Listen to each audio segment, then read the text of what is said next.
we remain steadfast in our commitment in delivering local news that matters, stories that inspire, enriching the lives of Filipinos in the Philippines and across the globe.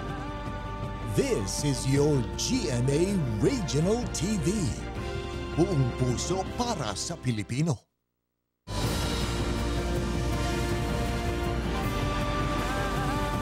Ito ang GMA Regional TV, One Mindanao.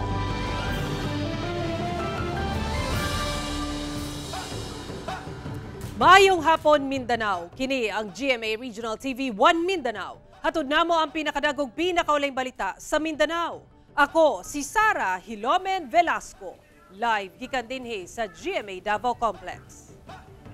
Cyril Chavez, live gikan dinhi sa GMA Cagayan de Oro Station. Jess Tony Humami, live gikan dinhi sa GMA General Santos Station. Usa ka babae nga magproseso sa iyang annulment papers ang gipusil patay sa Tagum City. Dugang detalye sa report ni Kent Abrigana. Gitapukan sa mga tao kini usa ka babae nga nagadugo ug nagbuyod na sa gawa sa Tagum Historical Center sa Rizal Street, Barangay Magugpo, Poblasyon, Tagum City. Human kini gipusil sa wala pa mailhang sospek pasado alas 4:40 Huwebes sa hapon. Ang babae giilang si Erlinda Maghano, 29 anyos, usa ka OFW ug taga-poblasyon New Corelia, Davao del Norte. Sa inisyal nga investigasyon sa Tagum City Police, padulong unta si Erlinda sa iyang abogado aron asikasuhon ang iyang annulment papers. Dihang gitulan kini sa wala pa mahilang sospek ug didto na gipusil. Accordingly is magpa-refund atong muha sa refund atong wala man gud na process na iyang annulment papers niya. Nakabayad na siya mo tong nagpa-refund siya kay wala man ma-process. Nakahayagom kini og duha ka sabad pinusilan sa iyang lawas, rason sa iyang hinanaling nga kamatayon. Sumala sa kapulisan, dunan nay nagkadaiyang pamilya ang biktima ug ang iyang bana. Mao nga nagproseso na ang biktima sa iyang annulment papers. Apan sumala sa kabanay sa biktima, wala matudpay panagbangi o away ang biktima ug ang iyang bana. Una ang nahitaboong pagpamusil. Base atong yung mga pagumangkon, wala man daw sila away. Apan lakip gyapon sa ginalantaw sa kapulisan niya, posibleng motibo sa pagpatay ang posibleng away sa biktima o ang iyang bana. Lakip ang pagproseso sa annulment papers. Kining sa annulment papers manggod niya na although subject for validation pa, namagod may na-recover nga document nga nagka-claim siya og refund sa iyahang kuan kay wala na process ang iyahang annulment processing niya, naka-fully paid na siya. Moto nga gina-claim niya iyahang refund. Nakatakda nga makikistorya ang kapulisan sa kanhing bana sa biktima. Ako si Kent Abrigana para sa One Mindanao. Electronic road pricing system ug pagbugna og Cagayan de Oro Transport Authority pipila lamang sa mga plano sa Roads and Traffic Administration sa Cagayan de Oro LGU aron masulbad ang problema sa trapiko sa syudad. Ani ang report. Pagsugod og electronic road pricing system og posibilidad nga mamugna ang Cagayan de Oro Transport Authority pinaagi sa mga modernong teknolohiya og mga state-of-the-art nga devices ug uban pa sa pagpadagan sa trapiko. Kini ang pipila sa mga giduso sa Roads and Traffic Administration o RTA sa lokal nga kagamhanan alang sa ilang gihimo nga City Transport Master Plan sa 2022 to 2030 nga gisumite sa 20th City Council para ma-review ug maaprubahan. Sigon sa RTA, lakip silang proposal ang pagbaton og sustainable modes sa public ug private transport kung asa tagaan og gibug-aton ang paggamit og non-motorized transport sama sa biking ug walking. Busa laraw sa syudad nga mas daghan pang bicycle lanes ug walking aisles ang mamugna. Mao ni ang ato ang kinatibuk-an nga murag plano sa Cagayan de Oro kay whether we like it or not, mudako man gyud no ang Cagayan de Oro City, at the same time mo improve man ni siya. So gaboom ang Cagayan de Oro City, at the same time dili pud magpaulahi ang ato ang transport or traffic nga system. Aron ma-regulate ug masulbad ang problema sa trapiko sa syudad, gilaraw sa RTA nga magmuntar og electronic road pricing system kung asa adunay mga toll fees ang pipila ka mga road networks aron ma-regulate ang traffic flow, aron mabantayan sab kini nga mga development. Kinahanglan nga mahimong Cagayan de Oro Transport Authority Ang kasamtangang RTA nga adunay tahas sama sa Metropolitan Manila Development Authority o MMDA sa kauluhan. Not just sa usa ka tuig niya nga panlantaw but sa daily niya nga monitoring. Sa akong ingon ganina, intelligent traffic system naman. So siya ang tabang og monitor no ang kaning namo gani mga AIs, so artificial intelligence. So at the same time ma-monitor na dayon nato sa tuang command center. Karon sa pakaron manggod naapata sa medyo murag medium pang tech no. Panghinaot sa RTA karon nga matuki gayud ang ilang mga proposal ug maaprubahan aron masolusyonan ang mga nag-unang problema sa kadalanan sa syudad. Kauban si Makoy Simpron sa kamera. Ako si Cyril Chavez para sa One Mindanao. Gikabalakan sa pipila ka mga mag-uuma sa Zamboanga City ang posibleng epekto sa El Nino sa ilang pananom karong tuiga. Butang ang gipangandaman na sab sa Office of the City Agriculturist. Dugang detalye sa report ni Efren Babak. Bago lang gipatubigan sa 72 anyos nga mag-uuma nga si Rogelio Alejandro ang iyang 2 ka hektaryang umahan sa Barangay Kabatangan, Zamboanga City alang sa ipaygayong pagpananom og humay. Apan nabalakas siya nga basin mauga ang iyang mga pananom nga humay gumikan sa hulga sa El Nino karong tuiga. Tali nga sir. Pasisyembre kami ito eh. Kasi ito paseka na. Cobra naman ito nagpaleseka. Pero ngayon, ato ko sa dyan, tinapapo agwa.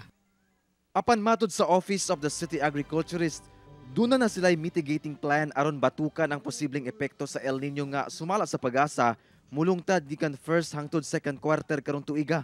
Usa sa gilaraw nga programa mao ang crop shifting alang sa less vulnerable area o mga dili kaayo maapektuhan nga lugar sa El Nino. They will be planting mga drought resistant or short gestation na mga commodities, yung madaling i-harvest or yung mga commodities na they can withstand na less yung water.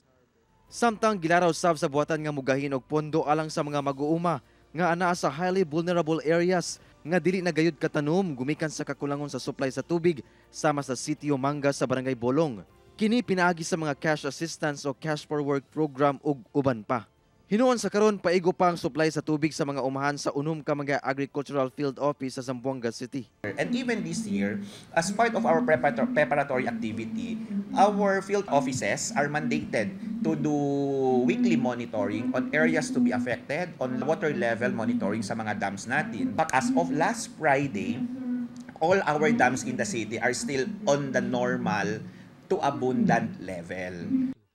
Kauban si Sim Romero sa kamera. Ako si Efren Mamak para sa One Mindanao. Ika-11 nga Cuyamis Festival gisaulog karon isip kabahin sa ika-94 nga anibersaryo sa pagkamugna sa probinsya sa Misamis Oriental. Ang detalye sa report ni James Pauloyan. Pinaagi sa pagbuak sa Cuyamis o ang golden colored coconut. Timaan sa formal nga pag-abli sa lokal nga kagamhanan sa probinsya sa Misamis Oriental sa ika-11 nga Cuyamis Festival isip kabahin sa ika-94 nga founding anniversary sa probinsya. Sa mensahe ni Misamis Oriental Governor Peter Onabia, gibida niini ang mga dagkong kalampusan sa probinsya sa milabay 94 ka tuig, ilabi pa sa sektor sa turismo nga adunay dakong kontribusyon sa kalambuan sa probinsya. Tourism as the economic driver, stimulating economic growth by generating income, employment, investments, and exports.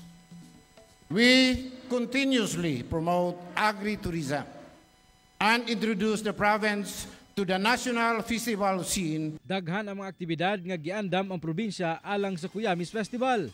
Sama na lang sa Cuyamis Festival Street Dancing and Tableau Contest. Diin 11 ka mga contingents gikan sa mga nagkadaiyang munisipyo sa Misamis Oriental ang magtigi. Tema sa maong kompetisyon ang ipakita ang kultura ug pamuyo sa Misamis noon, kauban ang Cuyamis o ang golden colored coconut nga maoy daghan sa probinsya sa Misamis Oriental. Gideklarang grand winner ang munisipyo sa Naawan kinsa maguli sila og 300,000 pesos nga cash prize. Nagpaabot sab sa ilang pasalamat ang Department of Tourism Region 10 sa suporta nga gipaabot sa LGU ngadto sa ilang buhatan. Kay gi-prioritize nila ang tourism development under the Paglaom agenda, which is goal-oriented tourism development.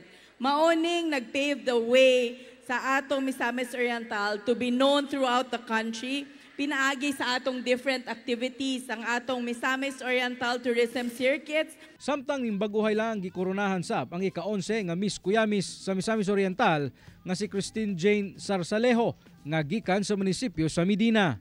Ako si James Paulo Yap para sa One Mindanao.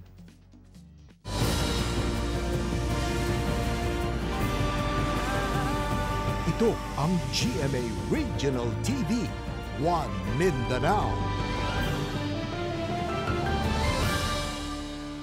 Gisugda na sa DepEd ang pagpatuman sa mga eskwelahan sa Catch-Up Fridays o ang gitawag nga Learning Camp Fridays sa DepEd Davao City Division. Tinguhan ini nga mabansay pag-ayo ang mga estudyante sa pampublikong eskwelahan sa pagbasa, komprehensyon o pagsabot sa ilang gibasa ug uban pa. Ani ang report ni Argil Relator.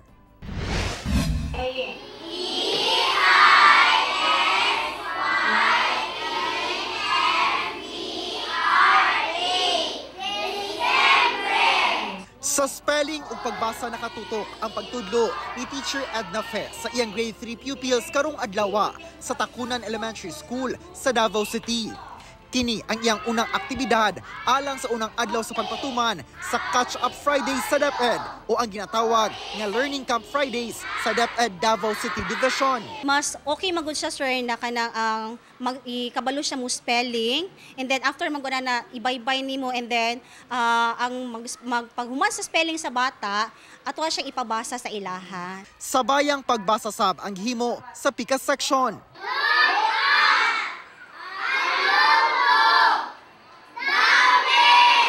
Ang pupil nga si Tiffany, nagapaningkamot gayud kuno nga makabasa. Magbasa mabuti para magiging magaling sa pagbabasa. Sa grade 1, letter sound sab ang unang gitudlo sa ilang advisor.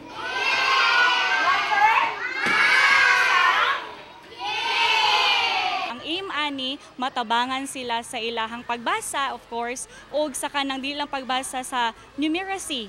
Tapos ginapa part pod ani ang pag-instill og kanang core values pod sa mga bata. Base sa pinakaulahing datos nga ipagula sa pagtuon sa World Bank, 91% sa mga Filipino children nga nag-edad 10 anyos ang nakasinati og learning poverty. Buot pasabot ni ana, siyam sa matag na pulo ka mga kabataan sa samang edad ang dunay kalisdanan sa pagbasa ingon man pagsabot sa ilang gibasa bisan pa man sa simpleng text. Importante matud pa kini nga ilang masabtan sanglit mousab kini ang sinugdanan nga makasabot sab sila sa uban pa nga learning areas.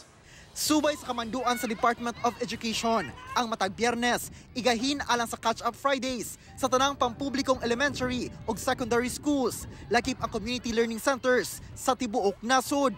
Sa maong adlaw igahin ang unang 2 ka oras ug 20 minutos alang sa National Reading Program o pagpabasa.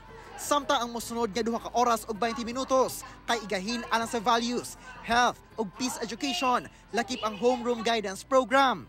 Ang kadtong kabalo na mobasa, tudluan og critical thinking and analysis. Ug kadtong kabalo na sa critical thinking and analysis, pasulaton og essay ug uban pa. Nagtinguha ang DepEd nga makaapas sa nahimong learning gaps nga nasinati niadtong panahon sa pandemya. Kauban si Melchor Awing sa kamera. Ako si Argil Relator para sa One Mindanao. Kapin 6 million pesos ka kantidad sa gituwang shabu nga gisulod sa usa ka pakete sa tsaa nasakbit sa otoridad atol sa bypass operation sa Imelda, Zamboanga, Sibugay. Nakumpiska atol sa hiniusab bypass operation sa PDEA Zamboanga, Sibugay Provincial Office o Kapulisan sa Purok Rizal, Barangay Poblasyon, Imelda, Zamboanga, Sibugay ang nasa usa ka kilo sa gituwang shabu nga nagkantidad og kapin 6.8 million pesos. Sumala sa PDEA 9, gisulod kini sa usa ka pakete sa tsaa. Nasikop ang sospek nga giilang si Ben Nadjar, 46 anyos, og residente sa sitio Kapok, Barangay Sawa, Mabuhay, Zamboanga, Sibugay. Samtang nakaikyas ang kaubanan niini nga nailhang si alias Hads kinsa ginapangita na karon.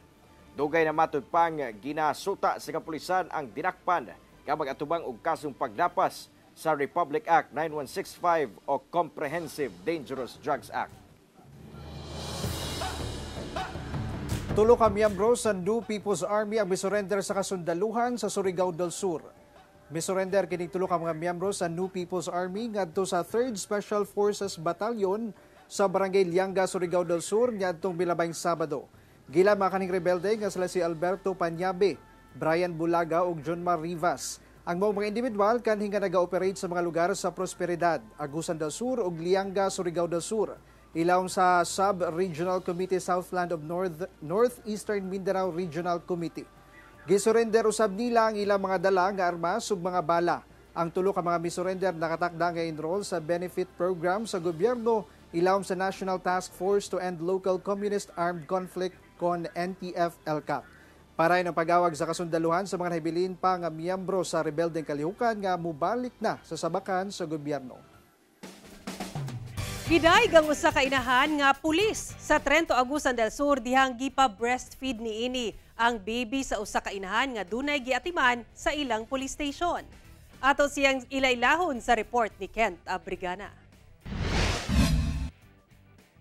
Gidayeg sa mga netizen kining usa ka policewoman on duty nga nagpa-breastfeed sa usa ka baby sa Trento Municipal Police sa Agusan del Sur niadtong Martes sa buntag. Meet Police Staff Sergeant Queenie Lee Obongin, 34 anyos, nga usasab kay inahan nga dunay tulo ka anak. Saysay niya, duna matud pay usa ka inahan nga dala ang 1-month-old nga baby niini nga mikuha og police clearance sa ilang estasyon. Dihang taod-taod, naghilak na ang baby. Sumara sa inahan sa baby nga nahurot na matud pa ang formula milk nga ginapainom niya sa iyang anak. Busa, way pagduha-duha nga nagpa-breastfeed si Police Staff Sergeant Queenie Lee, kinsa dunay 4-month-old nga baby. As inahan, paggutumon ang bata, more maluoy gyud ka, labi na nga tuwang, labi ng hilak. So I offer my help. So ginan ako nga, ma'am, ipadede na ko ang bata. Then, nalipay rapod ko kay ang bata, ato nga time, first time pag daw to sa bata, nakainom og breast milk. Dako usab ang pagpasalamat sa inahan sa baby kang Police Staff Sergeant Queenie Lee. Gani, nagpampakini og gatas nga pwede mainom ni baby sa ilang biyahe. Para kang Police Staff Sergeant Queenie Lee, importante matod pa ang breastfeeding kay mao kini ang magsilbi nga bonding sa inahan og sa iyang baby. It is a way also nga mapa-feel nato sa ato ang mga anak nga atang nga mga mother nga nagahatag og love and care sa ilaha. Ako si Kent Abrigana para sa One Mindanao.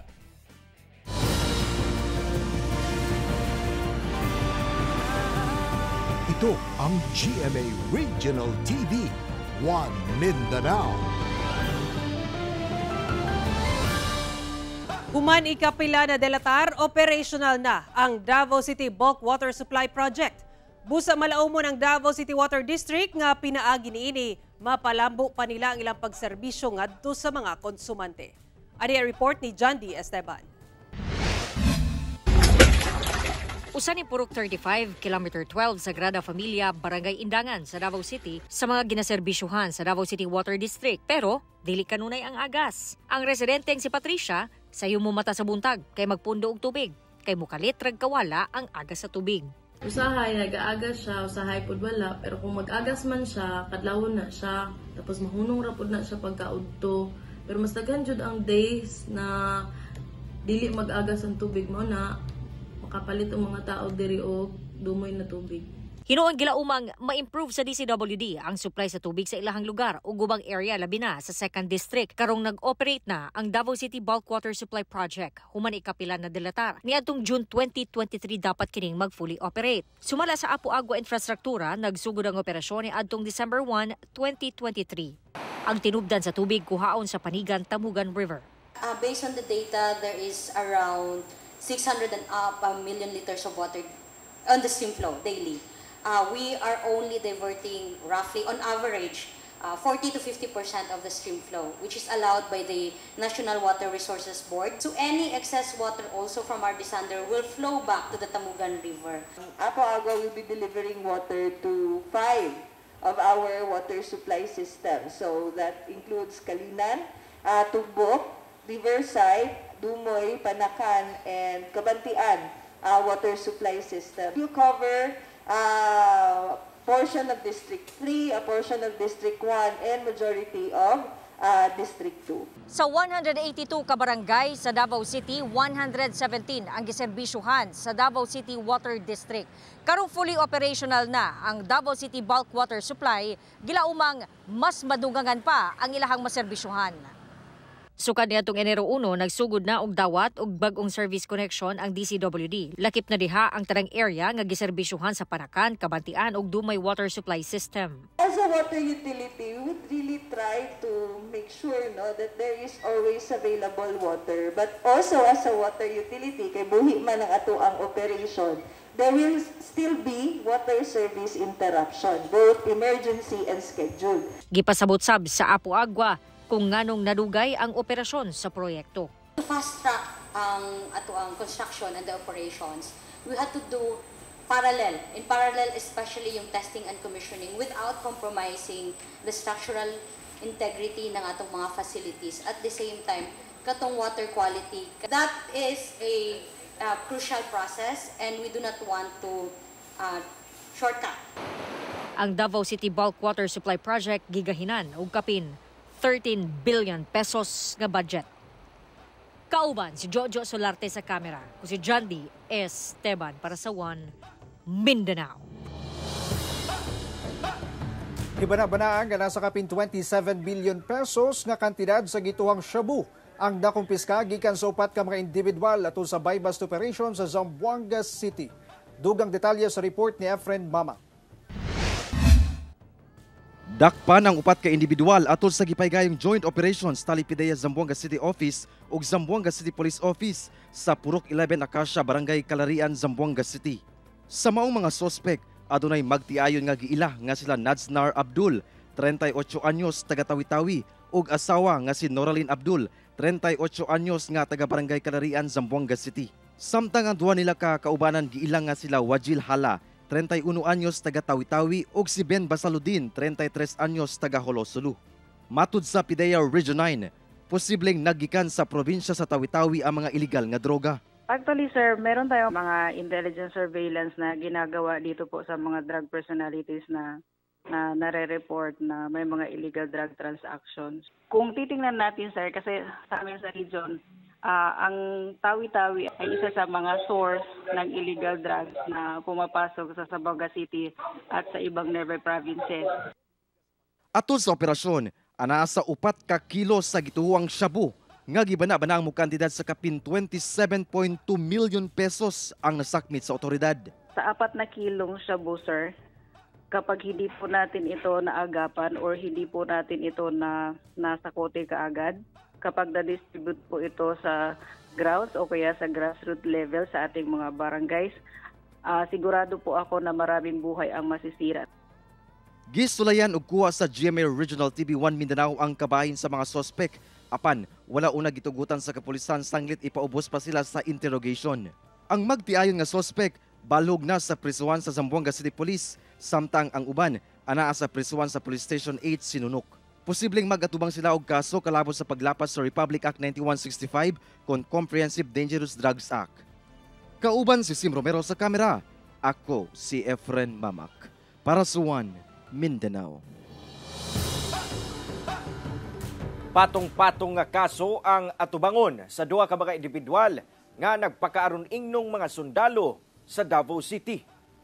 Naka-uniformeng pang sundalo ang suot diyang sakay sa usa ka pick-up truck ang duha ka individual nga gilang sila Apolinar Sugala, 25 anyos ug Arvin Harold Hernandez, 31 anyos. Diyang miagi sa Joint PNP Task Force Davao Checkpoint sa Barangay Lacson, Davao Bukidnon Road, Kalinan District, Davao City, alas 5:50 Huwebes sa hapon. Doon sab sila'y dala nga short firearms. Apan atol sa pagbiripika, dili sila lehitimong sakop sa hutong sa kasundaluhan. Human wala sila'y napresentang dokumento, labi na sa ilang gikuptang armas. Nakumpiska ang usa ka 9mm og .45 nga kalibre sa pistola og magazine nga dunay mga buhing bala. Kasong paglapas sa Comprehensive Firearms and Ammunition Regulation Act, usurpation of authority o illegal use of uniform and insignia ang atubangon sa duha kinsa wala pay pahayag. Gikabiliban karon ang magtiayon nga taga Zamboanga City kisa nakatigom og kapin 140,000 pesos sa ilang alkansya. Ato silang ilahon sa report ni Efren Mamak. Kini ang aktual nga pag-abli sa alkansiya nga usa ka dako nga sudanan sa tubig sa magtiayon nga sila Marlon ug Jezebel Gonzales nga taga Barangay Lumayang, Zamboanga City. Sulod niini ang ilang tinigom nga mga sinsilyo ug papel nga kwarta sulod sa pipila ka tuig. Wala sila nga magdahom nga miabot na kini sa kapin 140,000 pesos. Siyempre, bin alegre gayat sa grande agat kalkanamon sir kay sabi man to tormento kita. Kabar ano lang kami tasay kaya maskin poko-poko lang kabayakan sa tamingat dakel kantidad. Matud sa magtiayon, gisugdan nila ang pagtigom niadtong nagsugod ang pandemya. Gisulod nila kini sa sudanan sa tubig aron masiguro nga dili gayud kuno kini makuhaan og magasto. Dakong tabang na matud pa kini alang sa ilang tulo ka mga anak nga mga estudyante. Inspirasyon namin dahil gumawa kami ng alkansya ay unang-una dahil sa kahirapan ng buhay. Pangalawa, ginawa namin itong alkansya para sa kinabukasan ng aming mga anak.